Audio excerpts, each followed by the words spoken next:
The sailboat racing rules can be difficult to understand. However, if you have the help of a world-class sailor, they become relatively easy to follow. Steve Colgate is a world-class sailor, having competed in the Olympics and 6 different transatlantic races, just to name a few. Thousands of sailing students have graduated from Steve's Offshore Sailing School, and many more have used his 3 books as primary reference works in the art of sailing. This program is based upon his latest book, The Sailboat Racing Rules. Like you, I'd rather be out there having fun. That's what it's all about, having fun. My intent in this video is not to give you all the details of every single racing rule. In fact, I've left out some of the more esoteric rules on obstructions. These you can study in my book. I want you to gain confidence in your knowledge of the rules, so that you will not be intimidated by others on the race course. Knowledge brings confidence. Confidence brings success. And success on the race course, whether winning or just doing better than yesterday, translates into fun. But first, let's learn the rules. The yellow-colored words in the rules are those found in the definition section of the rule book. They are the defined words, and the rules greatly depend on them for clarity.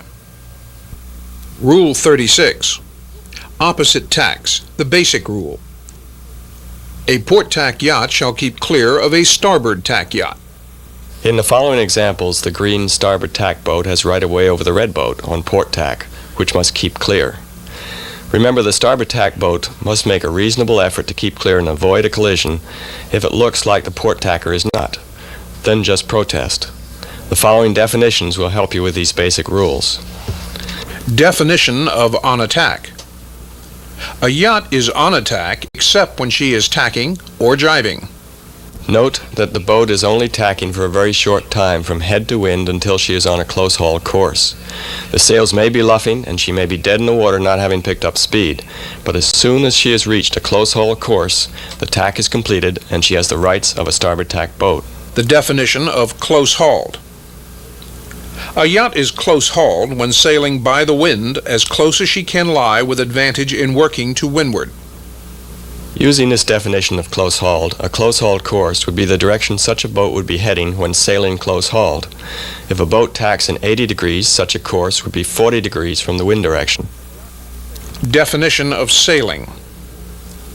A yacht is sailing when using only the wind and water to increase, maintain, or decrease her speed, with her crew adjusting the trim of sails and hull and performing other acts of seamanship.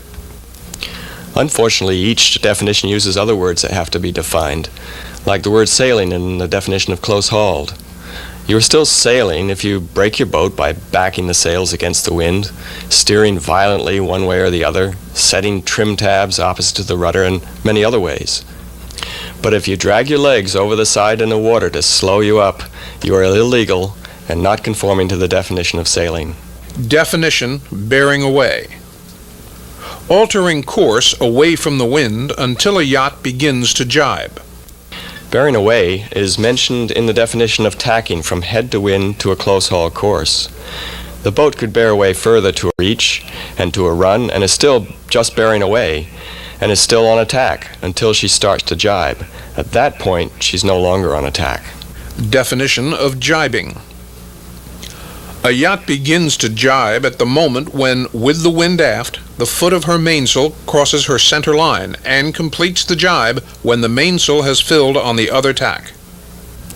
There is very little time when a boat is actually in the process of jibing. She doesn't start to jibe until the mainsail foot crosses the center line, and almost instantly thereafter the mainsail has filled on the other tack. Even as you let it out, whether slowly or fast, the mainsail has filled and the jibe is completed. Definition on a tack.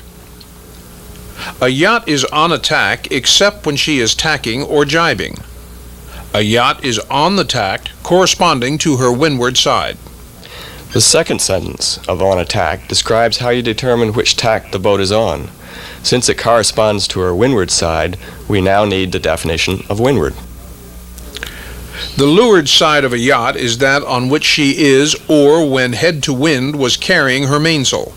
The opposite side is the windward side.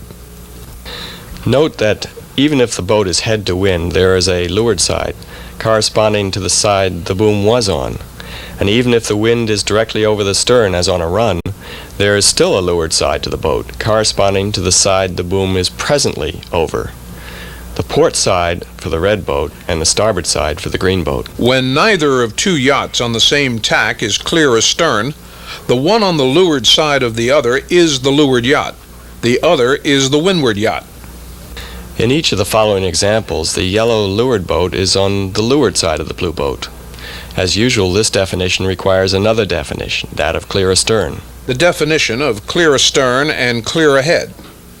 A yacht is clear astern of another when her hull and equipment in normal position are abaft an imaginary line, projected abeam from the aftermost point of the other's hull, and equipment in normal position. The other yacht is clear ahead. Note that only yachts on the same tack can be overlapped. The exceptions are boats on opposite tacks subject to Rule 42, rounding or passing marks and obstructions. Here, the red boat is clearly aft of the imaginary line perpendicular to the transom of the blue boat. In this case, the red boat does not overlap the green boat. Red overlaps blue, and blue overlaps green, but since blue is not intervening, she doesn't link red to green as overlapped. The yachts overlap when neither is clear astern, or when, although one is clear astern, an intervening yacht overlaps both of them. The terms clear astern, clear ahead, and overlap apply to yachts on opposite tacks only when they are subject to Rule 42, rounding or passing marks and obstructions. These boats are overlapped because the bow of the yellow boat behind overlaps a line perpendicular from the aftermost part of the green boat in the lead. Here the yellow boat overlaps blue because green overlaps them both. In both of these cases, the boats are overlapped because neither one is clear astern or clear ahead. Remember that overlaps only apply to boats on the same tack unless they are rounding marks under Rule 42. Now the next basic rule concerns boats on the same tack. Same tack basic rules. When overlapped, a windward yacht shall keep clear of a leeward yacht. Both these boats are close-hauled, but the leeward blue boat is pointing higher than the windward red one. They are overlapped, and the windward boat must keep clear, even if it means tacking. Here is a common situation that bothers many novice racers. Both boats are reaching. The leeward blue boat has caught up from behind and has no luffing rights, but she is not luffing. Remember that luffing, by definition, is just altering the course towards the wind. She's steering a straight course and is not altering it towards the wind, so the windward red boat has to keep clear. Here the blue boat is close-hauled, and the red boat is running free on the same tack. They may not look overlapped, but they are, because neither boat is clear astern of the other. The windward red boat must alter course to keep clear. Here the blue boat is to windward, under the definition of windward and leeward yachts, and must keep clear. When not overlapped, a yacht clear astern shall keep clear of a yacht clear ahead. The yellow boat clear astern is not allowed to catch up to and run down the green boat ahead. This is common sense and in line with the rules we observe when driving a car. In this example, the yellow boat is catching up to windward of the green boat, and when she crosses the dotted line and overlaps her, she becomes a windward boat. And then as windward boat, she will have to keep clear. Transitional. A yacht that establishes an overlap to leeward from clear astern shall initially allow the windward yacht ample room and opportunity to keep clear. Here yellow catches up to leeward, and when she crosses the dotted line as shown, she becomes leeward boat, and with the right of way, and green boat ahead has to keep clear. That's the reason for the transitional rule just stated. When suddenly the roles reverse, the rule makers felt some time was needed for the windward boat to fulfill the new role of keeping clear. Thus the leeward boat must give the windward boat ample room and opportunity to keep clear. Changing tacks, tacking and jibing. The basic rule: a yacht that is either tacking or jibing shall keep clear of a yacht on a tack.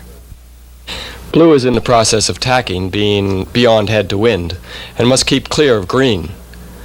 Yellow is in the process of jibing and must keep clear of red.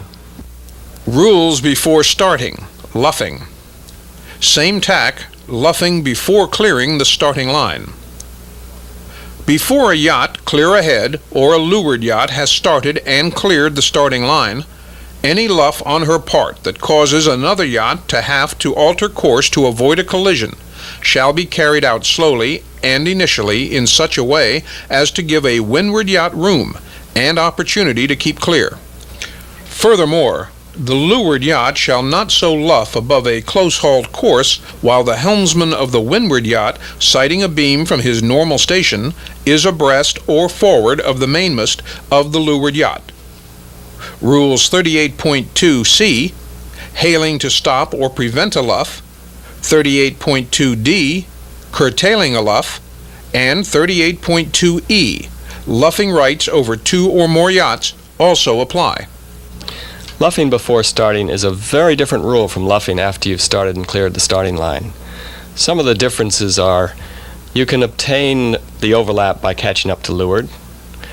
You must give the windward boat room and opportunity to keep clear. You can luff with any overlap at all, not just with the mast beam position. And when the mast beam position is attained by the windward helmsman, you only have to fall off to a close-hauled course, not to a proper course. Proper course doesn't exist before the starting signal. And you can luff again beyond close-hauled, right up to head to wind if your mast gets forward of the windward helmsman, without having to break the overlap first. Here the leeward green boat has caught up to the windward blue boat from behind and obtained an overlap.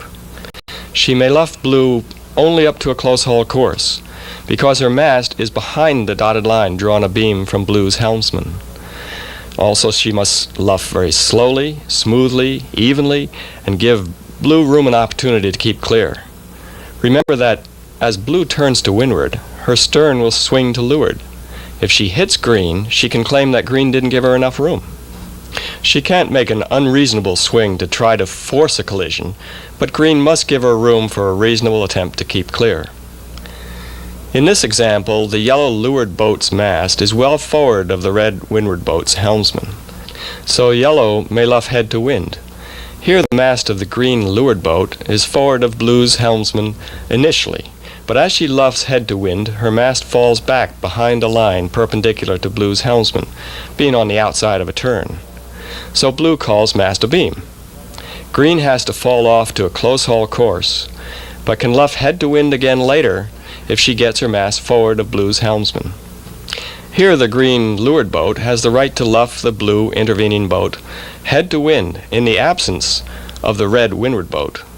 However, since she can only luff the red windward boat to a close-haul course, that's as far as green can legally luff the intervening blue boat in this situation. Luffing before starting, the anti-barging rule. At a starting mark surrounded by navigable water, when approaching the starting line to start until clearing the starting marks after starting, a leeward yacht shall be under no obligation to give any windward yacht room to pass to leeward of a starting mark surrounded by navigable water, including such a mark that is also an obstruction. But after the starting signal, a leeward yacht shall not deprive a windward yacht of room at such a mark by sailing, either to windward of the compass bearing of the course to the next mark, or above close halt. There are some important words in what has long been referred to as the anti-barging rule that many people don't notice. Note that it only applies to those boats approaching the line to start. If it's a couple of minutes before the start, and a windward boat wants some room to pass to leeward of the committee boat to reach down the line, a leeward boat must give her room if the overlap was established in time. I'd say that the unspoken words here are to start in the proximity of a starting mark. Farther down the line, just the windward-leeward rules apply, not the anti-barging rule. Here the green and blue boats are on a close-haul course to the committee boat, and the red boat is reaching in. When asked who's barging, most sailors correctly answer red. However, blue is also barging because green is under no obligation to give blue room, and she has luffing rights and could luff her head to wind to close the door on her, depriving her of room to leeward of the committee boat. If green's mast were behind blue's helmsman, she could not luff above their current course, so blue would not be barging. When the starting mark is not surrounded by navigable water, blue cannot deprive red of room. In this example, red has luffed yellow head to wind. After the starting signal goes, red must fall off to a close haul course. If there's now room for yellow, that's fine. If not, tough. If the start is not a beat and the boats can fetch the next mark from the starting line, the leeward boat shall not head higher than the compass course to the mark. Here, red, who is about to deprive yellow of room, now has to fall off to the compass course for the next mark and let yellow in because the starting signal has gone. Round the ends rule. When code flag I has been displayed and when any part of a yacht's hull, crew, or equipment is on the course side of the starting line or its extensions during the minute before her starting signal, she shall sail to the pre-start side of the line across one of its extensions and start. Normally, a premature starter can just duck back across the line, but not when the international code flag I, which is a black dot on a yellow field, has been displayed on the committee boat. This is often displayed after a general recall or when the fleet is too large or too aggressive. The rule forces any premature starter to sail all the way around to the end of the starting line in order to start correctly. Failure of a yacht to see or hear her recall signal shall not relieve her of her obligation to start correctly. This rule places the burden on the yacht to start correctly, regardless of whether she sees or hears the recall signal. Rule 8.1 prescribes that the race committee will display code flag X, which is a blue cross on a white field, accompanied by one sound signal when one or more boats start prematurely. Read your sailing instructions, in other words, your race circular or instructions for a particular race, because this rule may be changed by your race committee. Sailing the course. A yacht shall start and finish only as prescribed in the starting and finishing definitions. When any part of a yacht's hull, crew, or equipment is on the course side of the starting line or its extensions at the starting signal, she shall thereafter start in accordance with the definition. This rule just clarifies and emphasizes the importance of the starting and finishing definitions. If any part of a boat's hull, crew, or equipment is over early, the boat is not started. She must return to the pre-start side of the line and start correctly. A premature starter, while continuing to sail the course and until it is obvious that she is returning to start, shall be accorded the rights under the rules of Part 4 of a yacht that has started. In this example, blue has started prematurely, but is boxed in by red and green and needs room to turn back. She luffs green to make the needed room, which is perfectly legal, because it is not obvious that she is returning. Perhaps she didn't hear the recall signal and is legally luffing green to keep her from passing or to force her onto the other tack. Perhaps she'll even race the whole race, not knowing she was over early. But she must be accorded her rights, even by those who might have heard her number being recalled. Returning to start. After the starting signal, a premature starter returning to start, or a yacht working into position from the course side of the starting line or its extensions, shall keep clear of all yachts that are starting or have started correctly, until she is wholly on the pre-start side of the starting line or its extensions. The two boats, red and green, returning to start, have no rights over the other boats, blue and yellow, that have started correctly, even though green is on starboard tack and blue and yellow are on port. Between the two returning boats, the regular right-of-way rules apply. In this case, green on starboard has rights over red on port. Thereafter, she shall be accorded the rights under the rules of Part 4 of a yacht that is starting correctly. But when she thereby acquires right-of-way over another yacht that is starting correctly, she shall allow that yacht ample room and opportunity to keep clear. The blue premature starter here has regained all her rights because she has completely crossed to the pre-start side of the line. However, she must give the red port tack starter ample room and opportunity to keep clear. Definition. Mark. A mark is any object specified in the sailing instructions that a yacht must round or pass on a required side. Every ordinary part of a mark ranks as part of it, including a flag, flagpole, boom, or a hoisted boat, but excluding ground tackle and any object either accidentally or temporarily attached to the mark. Even though the starting line ends at a pole on the committee boat, the whole boat is a mark, and if you hit it, you must make penalty turns. Here, red hits the dinghy that is temporarily tied to the stern of the committee boat. This is no problem unless it's specified in your sailing instructions that the dinghy is to be considered part of the starting mark. If it's temporarily attached, the dinghy ranks as an obstruction, and red can ask yellow for room to pass it. Blue is hitting the anchor line of the committee boat. She has not hit the mark since the ground tackle does not count as part of the mark. However, if the collision with the line pulls the bow of the committee boat into the blue boat, she has hit the mark. A mark has a required side for a yacht as long as she is on a leg that it begins, bounds, or ends. A starting line mark begins to have a required side for a yacht when she starts. A starting limit mark has a required side for a yacht from the time that she is approaching the starting line to start, until she has left the mark astern on the first leg. A finishing line mark and a finishing limit mark cease to have a required side for a yacht when she finishes. At the start, the starting mark has a required side for the red boat who has started, but not for the blue boat who hasn't started yet. Blue can't call for room and does not have the right to luff higher than close hauled. Blue should pass to leeward of the mark, jibe around, and try again. Here the boat has passed through the starting line on the way to the leeward mark. Since starting marks don't begin, bound, or end the leg she is sailing, they don't have a required side and can be disregarded. However, sailing instructions may state that you can't sail through the starting line on the leeward leg, so be careful. At the finish mark ceases to have a required side as soon as the boat finishes, so the boat can sail away as shown, having just poked her bow across the line. Touching a mark. A yacht shall neither touch a starting mark before starting, or a mark that begins, bounds, or ends the leg of the course on which she is sailing, or a finishing mark after finishing and before clearing the finishing line and marks, nor cause a mark or marked vessel to shift to avoid being touched. Touching a mark is illegal, whether it's done inadvertently, such as by the hand of a crew hiking out, or a sheet dragging in the water, or whether it's part of a process of rounding and happens as the mark is being left behind.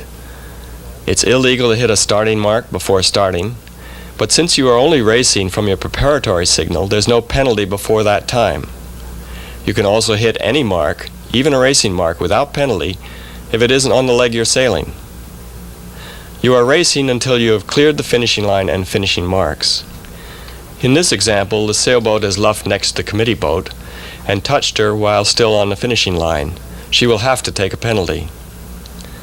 Here, yellow has cleared the line but still hits the committee boat. Since she hasn't cleared the finishing marks, she is still racing and must take a penalty. Blue has crossed the middle of the line and then inadvertently sailed into the committee boat. An appeal says she is no longer racing because she cleared the line and marks by crossing in the middle and needn't worry about touching the mark subsequently. When a yacht is wrongfully compelled by another yacht to infringe Rule 52.1, she shall be exonerated by the retirement of the other yacht or by the other yacht accepting an alternative penalty when so prescribed in the sailing instructions in acknowledgement of the infringement, or in accordance with Rule 74.4b, penalties and exoneration after lodging a valid protest. Blue is forced into touching a mark wrongfully by red and is exonerated without doing two 360-degree turns, retiring, or taking a penalty, or even being disqualified by a protest. If the red boat doesn't drop out or take a penalty immediately, Blue had better fly a protest flag right away. If there is any doubt that Blue will win the protest, she should do the 360-degree turns. When a yacht infringes Rule 52.1, she may exonerate herself by sailing well clear of all other yachts as soon as possible after the incident, and remaining clear while she makes two complete 360-degree turns, 720 degrees, in the same direction, including two tacks and two jibes. The way you handle this rule depends on which mark is hit, the windward, the reaching, or the bottom mark, and where the traffic is. It's generally faster to do a tack first, so you finish the penalty accelerating out of a jibe. Here the yellow boat has hit the windward mark. It's easy to get clear of the by reaching high for a few seconds before hardening up to do a tack. Remember, you not only have to do two tacks and two jibes, as shown, you have to do two complete 360-degree turns in the same direction. This means you must end up on the same point of sail you were on when you started the turns. A boat that came out of a second jibe and headed down the course without coming up to the course she was on when the turns were started could be protested.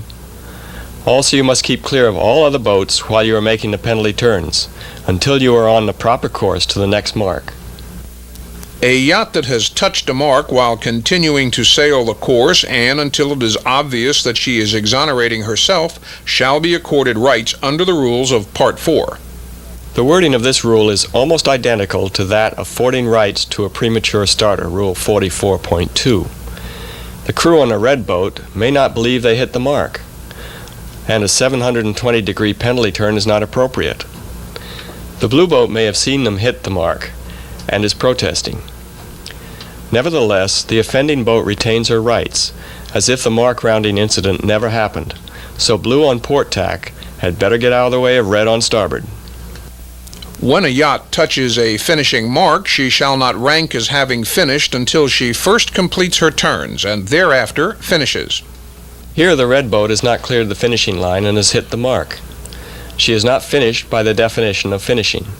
She has to go back to the course side and complete her penalty obligations, keeping clear of all other boats. Since the mark she hit is a mark of the course, it has a required side. If she goes around it to get to the course side, the dotted lines, she will not have sailed the course properly because the finishing mark is not a rounding mark. A yacht finishes when any part of her hull or of her crew or equipment in normal position crosses the finishing line in the direction of the course from the last mark, after fulfilling her penalty obligations, if any, under Rule 52.2b, touching a mark. Always finish by this definition. Let's say your sailing instructions read, "All marks to port," and the race committee boat did not move to the other side of the finishing mark, as shown here. Do not leave the finishing mark to port. Finish in the direction of the course from the last mark, leaving the finishing mark to starboard. There's a rule that says sailing instructions cannot alter the definitions. Unlike the starting definitions, the hull, the crew, and equipment must be in their normal position when finishing. A crew can't stand on the foredeck and hold out a spinnaker pole or let a spinnaker collapse and blow forward just to get the edge on a competitor who's even with you. It is not necessary for a yacht to cross the finishing line completely. After finishing, she may clear it in either direction. Sometimes there's a strong current and a light wind, so a boat is just barely able to poke her bow across the line. This rule allows the boat to clear the line without crossing completely and then go home. Remember, until you clear the line you are still racing, so don't put your engine in gear until you clear in one direction or the other. Rule 42 applies when yachts are about to round or pass a mark on the same required side or an obstruction on the same side, except that it shall not apply between two yachts on opposite tacks, when they are on a beat, or when one, but not both of them, will have to tack either to round or pass the mark, or to avoid the obstruction, or when Rule 42.4 applies. Note the requirements of Rule 42. The boats have to be about to round, normally meaning they've reached the 2 boat length circle, an imaginary circle the radius of 2 boat lengths of the outside boat from the center of the mark. This isn't absolute, and about to round could be argued to be further out based on the size of the boats and or the conditions. For instance, if the outside boat was 20 feet long and the inside boat was 80 feet long, the latter certainly is about to round much earlier than half a boat length from the mark. Second, they have to be passing or rounding the mark on the same required side. If two classes are rounding the mark in opposite directions, the rules apply as if the mark wasn't there. Note also where this rule does not apply.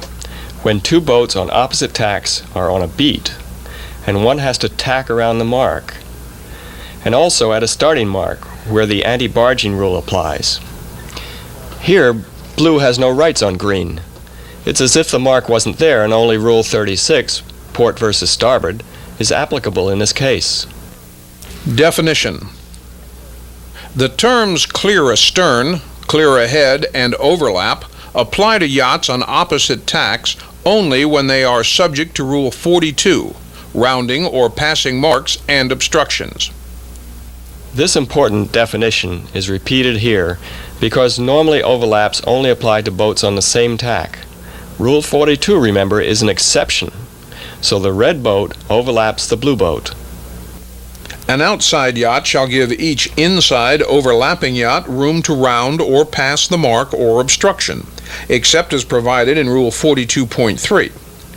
Room is the space needed by an inside overlapping yacht that is handled in a seaman-like manner in the prevailing conditions to pass in safety between an outside yacht and a mark or obstruction, and include space to tack or jibe when either is an integral part of the rounding or passing maneuver. Because of red's angle of approach to the two-boat length circle, the other three boats are all overlapped. She has to allow enough room for all of them to round in a seaman-like manner and enough room for the two inside boats on opposite tacks to jibe while rounding.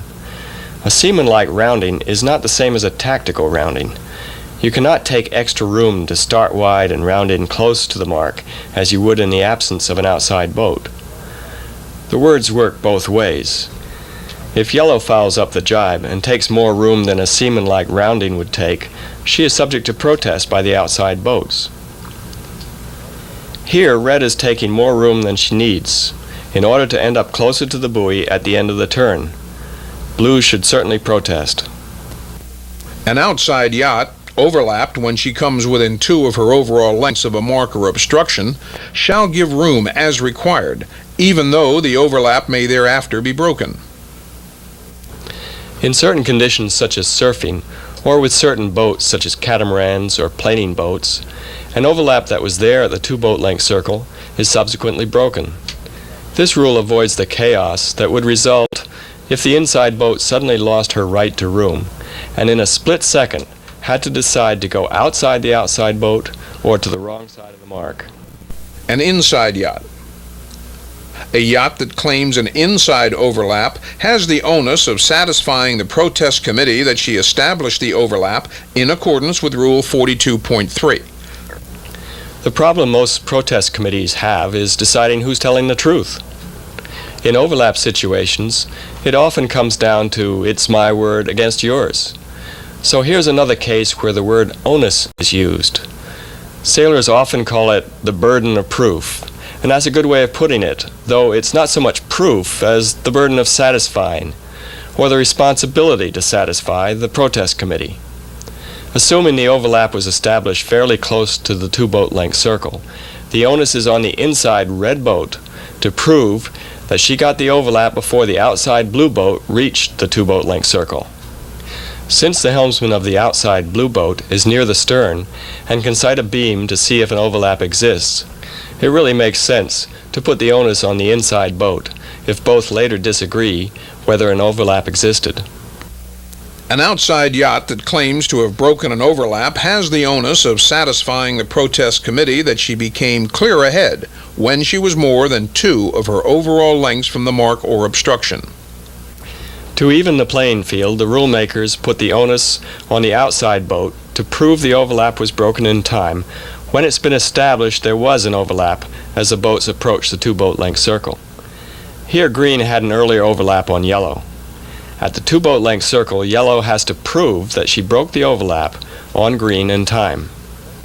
When an inside yacht of 2 or more overlap yachts, either on opposite tacks or on the same tack without luffing rights, will have to jibe in order most directly to assume a proper course to the next mark. She shall jibe at the first reasonable opportunity. The red and blue boats are overlapped on opposite tacks. Under this rule, the inside starboard tack boat is not allowed to sail straight on, taking more room than is needed to round the mark, but must jibe at the first reasonable opportunity.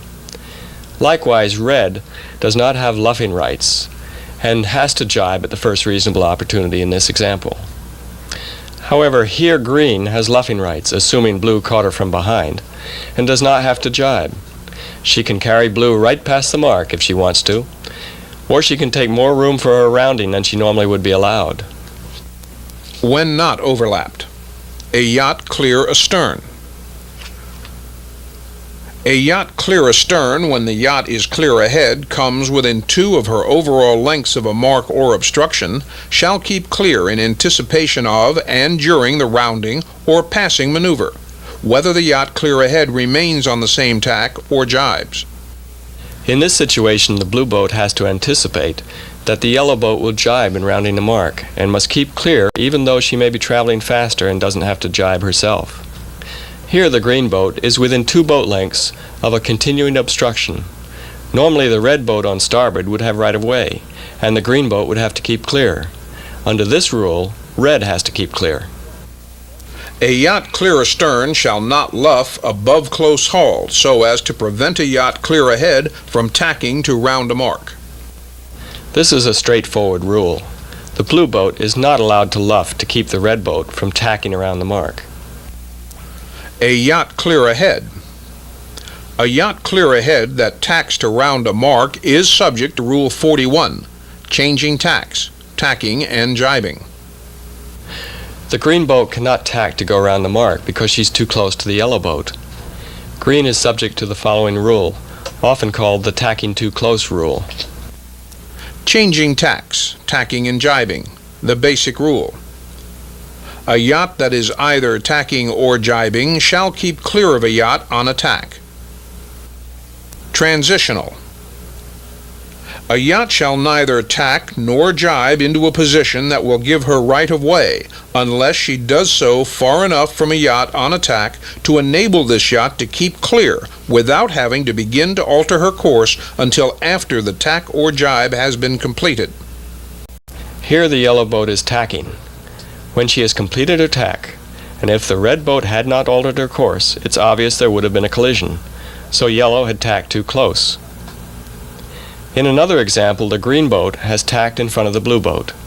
As shown, she has completed her tack. Her sails don't have to be full, and she may be dead in the water, but she is still on a close-hauled course. It's clear that the blue boat can now begin to alter her course and still keep clear, so the tack is legal. Note that both examples give the tacking boat right of way right after the tack is completed, which is a requirement of the rule. Jibing too close is rarely protested because it rarely happens. A jibe is completed in a split second. Onus. A yacht that tacks or jibes has the onus of satisfying the protest committee that she completed her tack or jibe in accordance with Rule 41.2. Because of the word onus in this rule, you're going to have to prove your point for the protest committee. If the other boat claims you tacked too close, you had better have some evidence to the contrary. It's a good idea to state loudly, "I've completed my tack," the moment you're on a close-haul course, and observe when and if the other boat takes avoiding action. Also look for nearby boats whose crews could be witnesses in your behalf were it to come to a protest. When simultaneous. When 2 yachts are both tacking or both jibing at the same time, the one on the other's port side shall keep clear. In this situation, 2 boats are match racing before the start and have luffed head to wind. After they've coasted to a stop, they both go past head to wind, at which point they are both tacking. And the yellow boat on blue's port side has to keep clear. Here red and blue approach on opposite tacks, shoot head to wind for a while, and then fall off onto the port tack. Red has always been on a tack. She never went past head to wind, so blue, who is tacking, has to keep clear. In this example, both boats are tacking, and since yellow is on the port side of green, she has to keep clear. If it was green's tactic to thwart yellow's tack, she has been successful. A yacht clear ahead shall be under no obligation to give room to a yacht clear astern before an overlap is established. Limitations. The limitation on establishing an overlap. A yacht that establishes an inside overlap from clear astern is entitled to room under Rule 42.1a, only when, at that time, the outside yacht is able to give room. Back to mark roundings from the digression of tacking too close. This rule makes it clear that the boat clear ahead doesn't have to anticipate the overlap. The next rule reinforces this one by saying that the boat that gets the inside overlap is entitled to room only if at that time, the time they establish the overlap, the outside boat is able to give the room. Thus, the outside boat doesn't have to start to give room until the overlap exists. The limitation also applies if the outside yacht is more than 2 of her overall lengths from the mark or obstruction. However, when a yacht completes a tack within 2 of her overall lengths of a mark or obstruction, she shall give room as required by Rule 42.1a to a yacht that, by luffing, cannot thereafter avoid establishing a late inside overlap. The blue boat has crossed the red boat at the weather mark, tacked within the 2 boat length circle, and has immediately borne off for the mark. Red has an immediate overlap, would not be able to luff to avoid the mark, so blue has to give red room at the mark. Had blue tacked directly in front of red, red would have to luff to the windward of blue rather than trying for an inside overlap below her. Free leg of the course. Same tack, sailing below a proper course after starting. A yacht that is on a free leg of the course shall not sail below her proper course when she is clearly within 3 of her overall lengths of a leeward yacht or of a yacht clear astern that is steering a course to leeward of her own. The red and blue boats are on a free leg of the course because they are reaching. Even if it were the windward leg in the sailing instructions and became free because of a wind shift, it would be a free leg of the course. They are both on the same tack, so this rule applies. Most racers think like the skipper of the blue boat, that they're being fouled if the red boat heads down on them. That's wrong, because if red can justify a lower course as being her proper course, she's allowed to do what she's doing. She just can't sail below her proper course. And of course, as windward boat, she must keep clear of the blue boat. Definition: proper course. A proper course is any course that a yacht might sail after the starting signal, in the absence of the other yacht or yachts affected, to finish as quickly as possible. The course sailed before luffing or bearing away is presumably, but not necessarily, that yacht's proper course. There is no proper course before the starting signal. The definition of proper course is clear. If there were no other boats around, would you sail this course to beat the clock? You could be reaching high to fill your spinnaker and increase speed. You could be sailing towards an area of less adverse current or more favorable current to an area of deeper water for fewer waves or vice versa, towards a new breeze or expected wind shift, any number of reasons not to be headed directly at the mark. And 2 boats may have differing opinions on their proper course and both be right. They may have different sails up, or one may be making more leeway than the other. They only have to be consistent. One can't luff sharply and say it was her proper course because at the moment the wind was stronger, and then fall back to the original course. Same tack, luffing after clearing the starting line. Luffing rights. After she has started and cleared the starting line, a yacht clear ahead or a leeward yacht may luff as she pleases, subject to the following limitations of this rule. In luffing after starting, the leeward boat may luff as she pleases. This means a hail isn't necessary. She can luff fast and unexpectedly. A collision isn't necessary to prove her point, but she may collide with a windward boat with impunity.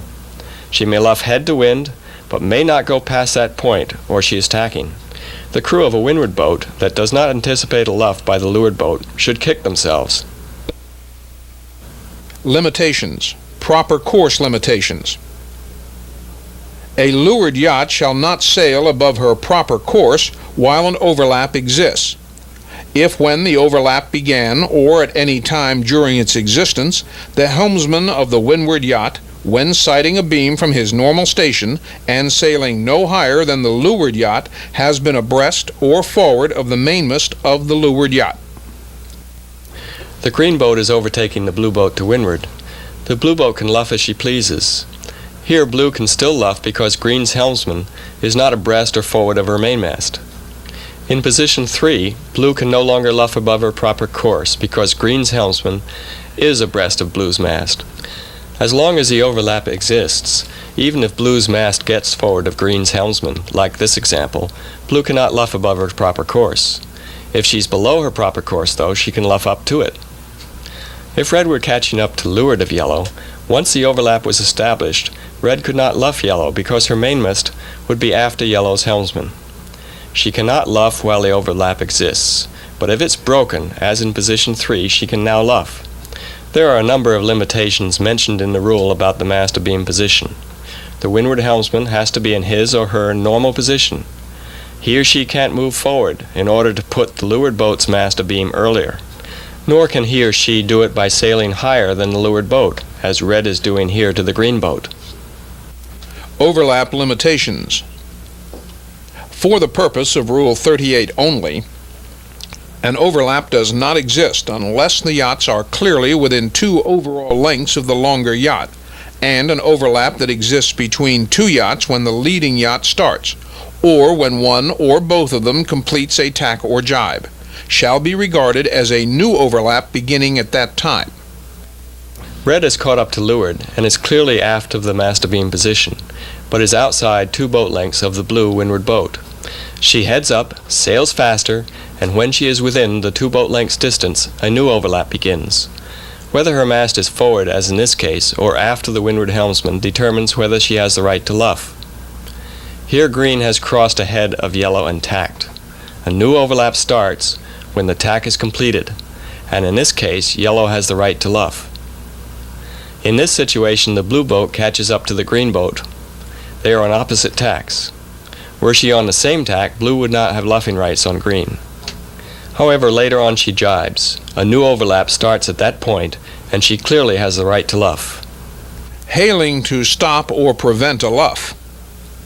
When there is doubt, the leeward yacht may assume that she has the right to luff or sail above her proper course, unless the helmsman of the windward yacht has hailed either mast abeam, or words to that effect, or obstruction, or words to that effect.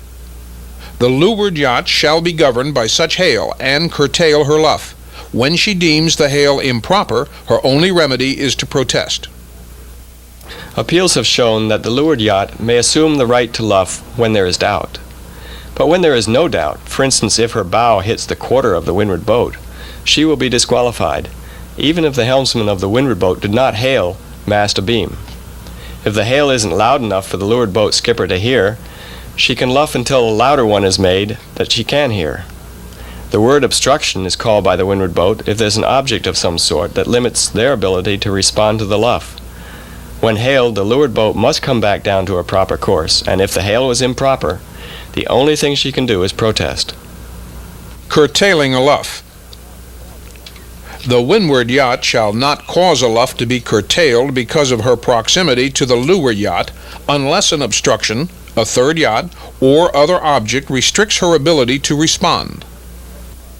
If the leeward blue boat luffs hard and ends up close to the windward red boat, it's because of the latter's failure to allow enough room between them, unless there's an obstruction to windward of her. So if, when the windward helmsman hails mast abeam, the leeward boat heads back down to her proper course suddenly and swings her stern up, hitting the red windward boat, it's tough luck for the windward boat. Luffing rights over 2 or more yachts. A yacht shall not luff unless she has the right to luff all yachts that would be affected by her luff, in which case they shall all respond, even when an intervening yacht or yachts would not otherwise have the right to luff. In this example, red has luffing rights on blue and green, but not on yellow. Therefore, she cannot luff any of them. Here, red has luffing rights on all the boats, but blue does not have the right to luff green. Nevertheless, they must all respond to the red leeward boat's luff. Of all of life's uncertainties, one of the most uncertain is the outcome of a protest meeting. The truly great sailors I've met in my lifetime know the racing rules backward and forward, but you hardly ever see them in the protest room. They use their knowledge to avoid protestable incidents. This is the approach to racing and the rules I want to foster, both in this video and my book. Race hard, but race clean.